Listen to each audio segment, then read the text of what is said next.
Big boy, Big boy. Happy Friday to you and yours, ladies and gentlemen. Dana White is in the neighborhood. UFC 157 goes down tomorrow. The weigh-in officially happens today.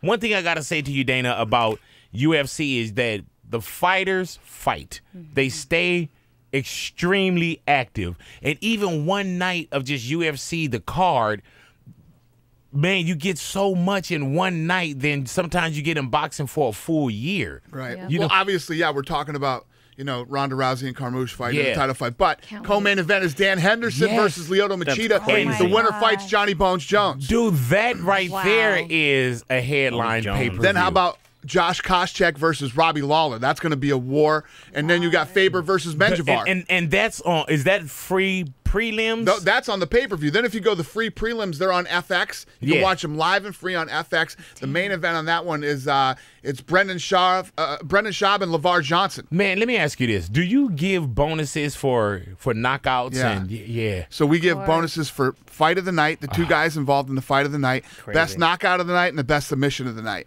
Good Lord. We just had the fight. Check this out. We were just in Wembley Stadium. Think of all the big fights. Just the fights alone in Wembley Stadium. Floyd Patterson fought Henry Cooper there. Now. Lennox Lewis fought, remember the dude that flipped out and was crying? Was it Stu? Oliver McCall. Oliver when he turned his back? Yeah. Oliver McCall fought him. Because he's still a heavyweight fighter. Oliver McCall fought him. We broke the gate record, the biggest gate record ever there. And there was a guy named Tom Watson who's been, he's an English guy. He's been a journeyman for a long time and, a real veteran.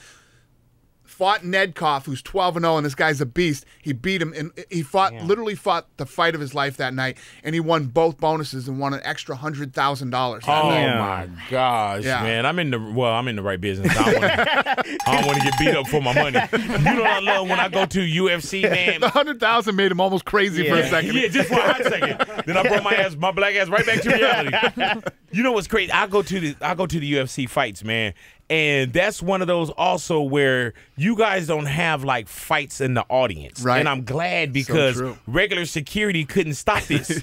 Because you walk around and you'll see a dude with a hot female and you don't even want to look because the dude got like cauliflower ear. You know what I'm saying? Well, the cool thing about like boxers don't go to boxing matches. You don't see a gang of them, but you will see a gang of like MMA or martial artists at UFC fights. So true. And it's one of the big misconceptions about the sport. I had people originally in the early days asking me, "Is it safe? Can I bring my wife to this thing?" Like, are you crazy? When you go to a UFC fight, man, it's just there's this energy that you can't explain. You have to be there to understand it, and it's all positive. It's not a negative. Like people are high fiving each other. It's like a rock Everybody's concert cool. in there too. It really is. And you got the fights. You keep them going. You keep everybody entertained. The energy is through the roof, man. And it's like a great experience, and it holds your attention. It's not like you sitting there and you're waiting for the main event because every fight, sometimes the undercards will be better than a main event just from somebody getting knocked out in 8 seconds. Right. Never know. It's a roller coaster ride. It's what it's like, man. It's like you said. There's this high energy. The music's pumping. And you just go through this up and down. Your emotions. All night. And I want you to answer this when we come back because you're Dana. People know you as the owner. One of the guys that but. People probably think, okay, well, this guy has all the contracts. I want to ask you, man, have you ever been in danger of one of the fighters that wanted to whoop your ass? Okay, come back to me. All right.